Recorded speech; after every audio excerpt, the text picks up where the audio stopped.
कौमी असम्बली से इस्तीफों, पंजाब और केपी असम्बली तहलील करने और आज़ाद कश्मीर में बगावत के बाद अब गिलगित बल्तिस्तान के वज़ीर आला खालिद खुर्शीद अहमद की अदालत से नाअहल हो जाने के बाद तहरीक इंसाफ मुल्क में इक़्तिदार से मुकम्मल तौर पर बाहर हो चुकी है। इस पेशरफ्त का एक अहम पहलू यह है कि पाकिस्तान के ज़ेर इंतज़ाम कश्मीर और GB की सियासी तारीख में ऐसा पहली बार हुआ है कि किसी वज़ीर आज़म या वज़ीर आला को अदालती फैसले के जरिए इक़्तिदार से बाहर किया गया हो। खालिद खुर्शीद के नाअहल होने के बाद आज GB में दोपहर 3 बजे के करीब नए वज़ीर आला का इंतखाब होना था, लेकिन इस दौरान कुछ ड्रामाई मंजर देखने में आए।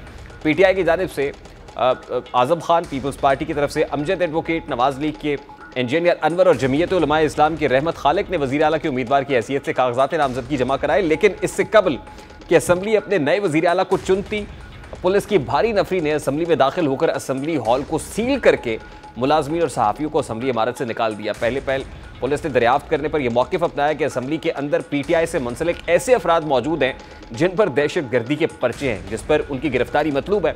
बाद में ऐसी खबरें भी आई कि असम्बली की इमारत को धमाके से तबाह करने की थ्रेट है, इसलिए इस इमारत को खाली कराया जा रहा है। इस हंगामा खेजी के दौरान अपोजिशन जमातों की जानिब से जो एपलेट कोर्ट है गिलगित की, उसमें इंतखाबात को 1 हफ्ते तक मुलतवी करने की दरख्वास्त जमा कराई गई, जिसको अदालत ने मंजूर करते हुए इंतखाबी अमल 1 हफ्ते के लिए मुलतवी कर दिया। अब इस 1 हफ्ते में क्या होने जा रहा है?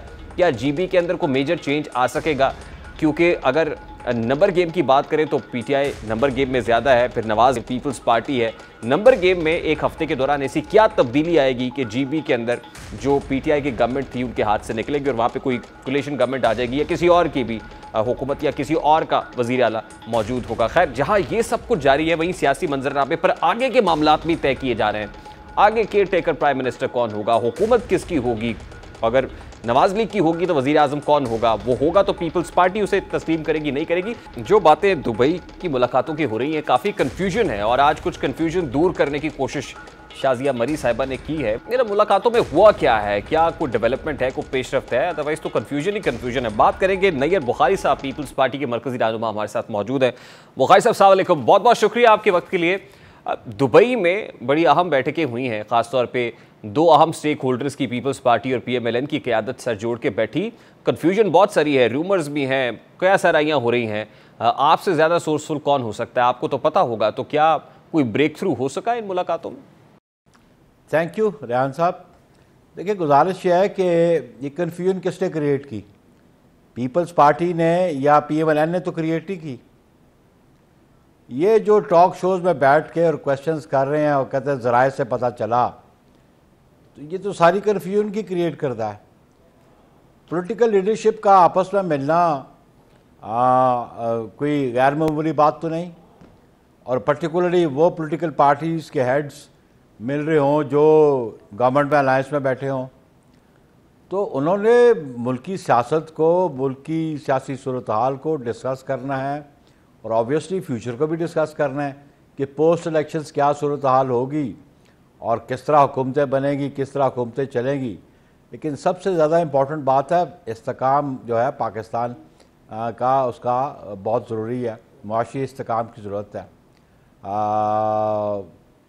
मैं समझता हूँ कि उस पर लीडरशिप को बिल्कुल कंसल्टेशन करनी चाहिए।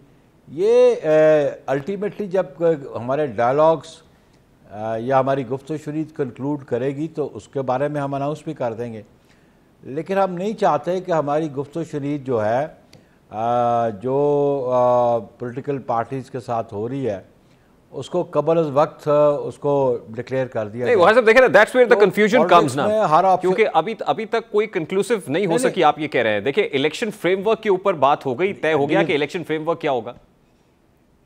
नहीं रेहान, डू यू थिंक कि we are suppose to answer you everything and we are suppose to tell you कि what we have taken a decision? The day we will take the decision we will announce it, but at least you can let the confusion be finished ना sir. ये जो कयासराइयां हैं, अफवाहें, rumours हैं, we have not created the constitution ji, we have not created the constitution, it is the you people who have created the constitution. कि स्पेकुलेट्स कर रहे हैं यार, हमारी बातचीत चल रही है और गिव एंड टेक होती है, अंडरस्टैंडिंग होती है, किसी पे एग्रीमेंट होता है, किसी पे डिसएग्रीमेंट होता है, और जब ये फाइनल बात होगी इट विल बी फ्लैश। अच्छा सर, आप बताएं कि आपके मुतालबात क्या है, पीपल्स पार्टी के क्या मुतालबात है इस पर? हमारा कोई मुतालबा नहीं। हम इस मुल्क में समझते हैं कि जो इकोनॉमिक सिचुएशन है अनस्टेबल है, इसका स्टेबिलिटी की तरफ जाना, पब्लिक को रिलीफ देना, जो इलेक्शंस के हवाले से आप स्पेकुलेट कर रहे हैं, तो ये अभी हम तो पीडीएम का हिस्सा नहीं है। पीडीएम वाले और हम इकट्ठे गवर्नमेंट में ज़रूर हैं। पीपल्स पार्टी अपना अगला इंतखाबात अपने मैनिफेस्टो पे, अपने निशान पे कंटेस्ट करेगी। लोकली अगर कोई प्रपोजल आई सीट एडजस्टमेंट की, उस पर बातचीत की जा सकती है। और फिर मार्च से पहले एक 50% सेनेटर्स को भी इलेक्ट करना है, तो सेनेट के लिए भी और प्रेसिडेंट के भी लिए भी इलेक्टोरल कॉलेज सूबाई असम्बलियाँ हैं और कौमी असम्बली है। तो जब हम आइन की बात करते हैं और सिस्टम की कंटिन्यूटी की बात करते हैं, तो इलेक्शन होने बहुत ज़रूरी हैं। सर, आइन की बात तो सुप्रीम कोर्ट ऑफ पाकिस्तान भी कर रहा था ना। 14 मई को पंजाब में भी इलेक्शंस होने थे, लेकिन 14 मई भी गुजर गई। अब जुलाई में हम बात कौमी असम्बली के लिए कर रहे हैं कि वहाँ पे केयर टेकर सेटअप आएगा। पता नहीं वो केयर टेकर सेटअप कितनी देर तक चलेगा और फिर कब इलेक्शंस की तरफ जाएंगे। तो एक ये प्रपोजल भी तो है अभी कि कोई क्योंकि इकोनॉमिक फ्रंट हमारा बहुत इंपॉर्टेंट है और IMF के साथ 9 महीने का स्टैंड बाय अरेंजमेंट है, तो 9 महीने तो बड़े इंपॉर्टेंट है और 9 महीने अगले साल जाके मार्च के अंदर कंक्लूड होते हैं। तो उससे पहले पहले केयर टेकर सेटअप चले और फिर जब वो एटलीस्ट वो जो 9 महीने का एक थ्रेश होल्ड है वो कंप्लीट हो जाए, तो फिर इलेक्शंस की तरफ जाया जाए। क्या ऐसा प्रपोजल आपके नॉलेज में है? This is your speculation. मेरी बात समझिए, मैंने कैटेगोरिकली बताया कि हम पीपल्स पार्टी की रिक्वायरमेंट है और बिलखुसूस जो आप सुप्रीम कोर्ट की जजमेंट कहते हैं, that was a controversial judgement. वो कहते थे 3-2 की है, कोई कहता था 4-3 की है, और फिर उस पर लार्जर बेंच की बातें भी होती रही। फिर सुप्रीम कोर्ट को जजमेंट्स वो जो दी उनको इम्प्लीमेंट होता देखना चाहिए था। सुप्रीम कोर्ट ने भी कई जगह मतलब है कि ऐसे फैसले किए जिसे आप कहते हैं री राइटिंग ऑफ द कॉन्स्टिट्यूशन। तो बात यह है कि फिर वो इशू था पंजाब का और उसका KPK का, और KPK के इलेक्शन बारे में सुप्रीम कोर्ट की जजमेंट साइलेंट है। उसका इफेक्ट आता है। ये दुबई मुलाकातों के बाद पाकिस्तान मुस्लिम लीग नून बड़ी कॉन्फिडेंट दिखाई दे रही है, खासतौर पे जो लीडरशिप है। मियां नवाज शरीफ साहब का स्टेटमेंट आया कि फ्यूचर नून लीग का है और अगली हुकूमत हमारी होगी। तो क्या है जो कॉन्फिडेंस बहुत ज्यादा दे रहा है कि पीपल्स पार्टी भी रेडी है ये देखने के लिए कि अगली हुकूमत पाकिस्तान मुस्लिम लीग नून की होगी, कोलिशन में फिर वही लीड कर रहे हो?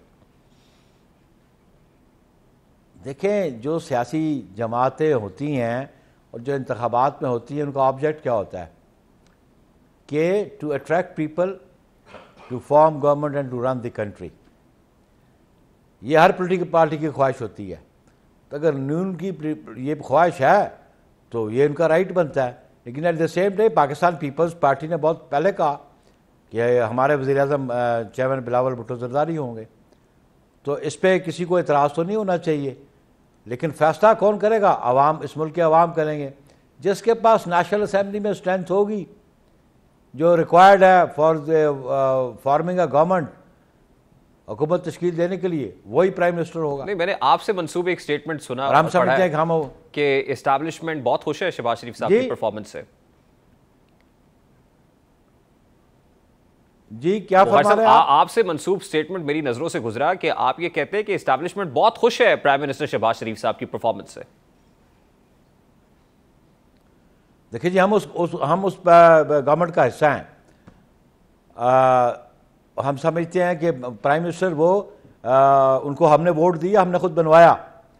आज अगर हम उस कैबिनेट में ना हो तो he can not be a prime minister.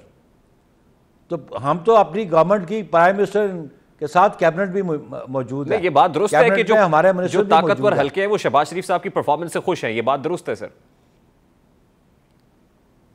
देखें जी, वो अगर खुश है तो वो अपना मौक़िफ़ सामने लेके आ जाए, लेकिन हम इसलिए मुतमईन है कि हम उस गवर्नमेंट का हिस्सा हैं। आप समझते हैं सर कि फ्यूचर में भी शहबाज शरीफ जैसे MD IMF के साथ भी मामलात हुए और फिर कन्विंस भी किया, IMF के साथ स्टैंड बाय अरेंजमेंट भी ले लिया, तो शहबाज शरीफ साहब जो इकोनॉमिक चैलेंजेस हैं और दीगर फ्रंट्स के ऊपर जो वो अगर कोलिशन गवर्नमेंट बनती है फ्यूचर में तो बेहतर लीड कर सकते हैं? आप समझते हैं ऐसा कि शहबाज शरीफ इज एन अप्रोप्रिएट मैन? देखिए जी, मैं तो कहता हूँ आफ्टर इलेक्शन रिजल्ट्स प्रीमियरशिप के लिए तो पीपल्स पार्टी खुद कंटेंडर है। शहबाज शरीफ साहब भी कंटेंडर हो सकते हैं, लेकिन कबज़ल वक्त हम ये कमिटमेंट तो हो नहीं सकती ना। It all depends on the election results. और आपकी नॉमिनी क्या होगी पीपल्स पार्टी की प्रीमियरशिप के लिए? चेयरमैन बिलावल भुट्टो जरदारी साहब होंगे, कैटेगोरिकली हमारी लीडरशिप कह रही है ये। और आसिफ प्रेसिडेंसी अली जरदारी साहब ने खुद कहा हुआ है। और प्रेसिडेंसी के लिए आसिफ अली जरदारी साहब होंगे। प्रेसिडेंसी वो भी सिचुएशन जब अराइज होगी ना तो फिर उसके मुताबिक हम फैसला करेंगे। आप तो अभी दरिया आए नहीं तो मौजे पहले उतारने शुरू कर रहे हैं। अक्टूबर में इलेक्शन है, ये सारा दारोमदार इलेक्शन रिजल्ट्स पे है। ठीक, आप अक्टूबर में इलेक्शंस देख रहे हैं। मैं तो आपसे इसलिए पूछ रहा हूँ ना कि बहुत सारा जो इलेक्शन फ्रेमवर्क समय जो फ्यूचर की गवर्नमेंट है और कैसे चलाना है, ये सब बातें आपके बकौल दुबई में डिस्कस तो हुई हैं। तो I am just trying to dig out कि वहाँ पे इस हवाले से क्या तय हुआ होगा। जाहिर है कुछ ना कुछ बातें तो जो तय होगा भाई मेरे, जो जो जो तय होगा हम आपको बता देंगे। लेकिन कबल वक्त जब चीज़ें सेटल डाउन नहीं हुई, देखे ना, एग्रीमेंट और डिसएग्रीमेंट मुज़ाकरात में तो होता है, डायलॉग होता है। अच्छा चलिए ये बताएं ना सर, कहीं डिसएग्रीमेंट है या बहुत सारी चीजों पे एग्रीमेंट है, ये तो बता सकते हैं ना। देखे ना जी, जब वक्त आएगा हम बता देंगे। देखे ना, जब कंक्लूजन होगा, do you want to spoil our discussion और डायलॉग, जब हम फाइनलाइज कर देंगे हम आपको बता देंगे। ठीक, लास्टली बुखारी साहब, ये जो इस्तेहकाम पाकिस्तान पार्टी है, इसको नून लीग की बी टीम भी कहा जा रहा है। अगर ये वाकई ऐसा है, नून लीग के साथ उनकी बहुत अच्छी है, अलाइंड है, तो फिर तो पंजाब में पीपल्स पार्टी का चांस बड़ा कब हो जाएगा? देखिए जी, फिर बार बार ना ये फिर सारी बातें आप स्पेकुलेट कर रहे हैं ना। नहीं सर, ये तो सियासी मंजरनामा है ना सर। इलेक्शन आ जाएंगे, नहीं मंजरनामा नहीं, let the time come. Election वो भी लड़ेंगे, हम भी लड़ेंगे। ठीक, वो भी अवाम के पास जाएंगे, हम भी अवाम के पास जाएंगे। फैसला अवाम ने करना है।